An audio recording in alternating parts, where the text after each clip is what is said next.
But when Kyle Dubas, and correct me if I'm wrong, he said words to the effect, yes, unfortunately, our team is all white. Andrew, could you imagine his counterpart on the Toronto Raptors saying, unfortunately, our team is predominantly black? Can you imagine? As you know, Andrew, on August 1st, the NHL season resumes in Toronto and Edmonton. Those are the hub cities. And again, this points out how ludicrous these Wuhan virus regulations are. These arenas house almost 20,000 fans. I say if you reduce the capacity to, say, 4,000 fans, you could easily practice social distancing and you would have a crowd in these buildings. And it would be better than, I mean, I can't even believe they're going down this road. They're going to be piping in kind of like video game sound effects of a crowd cheering, booing. They've supposedly got 75 different sound effects. That might be the NBA. I'm not sure what the NHL is, right? Two things about that. UFC has said already, the UFC president Dana White has said they could do, because their announcers are sitting 6 feet apart, and they're saying they could do it next to each other already. It's just the optics. People will have already tried to shut down all their events, the ones that they did in Jacksonville. Now, on your fake crowd noise thing, the English Premier League Soccer League already does that. On their highlights, they pump in crowd noise, and it's terrible. Luckily, the Italian Soccer League doesn't do that. Oh, interesting. So you can tell it's phony. Oh, for sure. It'll start on a dime and stop on a dime. And the other thing, too, I mean, listen, folks, I'm gonna be frank with you. You never are.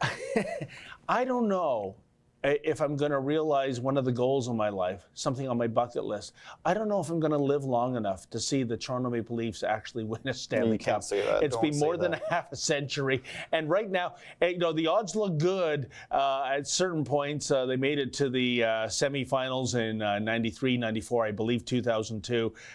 They never made it to a final since '67, which was, of course, was the last time they won the Stanley Cup.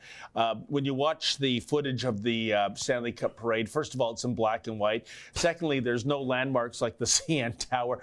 Thirdly, they're driving around in Oldsmobile and Pontiac convertibles, brands that don't exist anymore.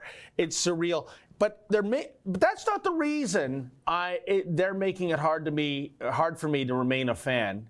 It's when I see your piece, Andrew, where you talked about the general manager, Kyle Dubas, and it's again this ultra wokeness where you have the Toronto Maple Leafs, their T-shirts that they're wearing under their equipment for practices, Black Lives Matter. None of them realize what the root of, I mean, and don't get me wrong, of course Black Lives Matter, all lives matter. I'm talking about the organization Black Lives Matter that has ties to Marxist organizations and anarchists.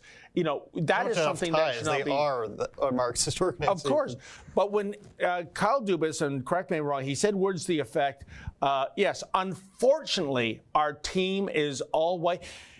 Andrew, could you imagine his counterpart on the Toronto Raptors saying, unfortunately, our team is predominantly black? Can you imagine? Well, the thing about that is I don't necessarily blame the players. Like you said, they probably don't know anything about it. Like, they're busy athletes who play hockey every day. I don't blame them that much. Kyle Dubas said it was the players who did that, not the management telling them, so that's good. But at the same time, when he's like, oh, it's unfortunate that we can't, like, have non-white people to exploit this for our own public relations game. That's really silly. I want to give him the benefit of the doubt, but I think it was a stupid thing to say. And to your mention of his counterpart saying something like that, I mentioned that in the video, how the Houston Rockets team is entirely black. Yep. Imagine if their GM said it was a shame they're all one race. But as I also said, I don't think he's going to be saying any controversial statements anytime soon. That's the same GM who dared to say free Hong Kong, and that is against NBA rules to not praise China. Yeah.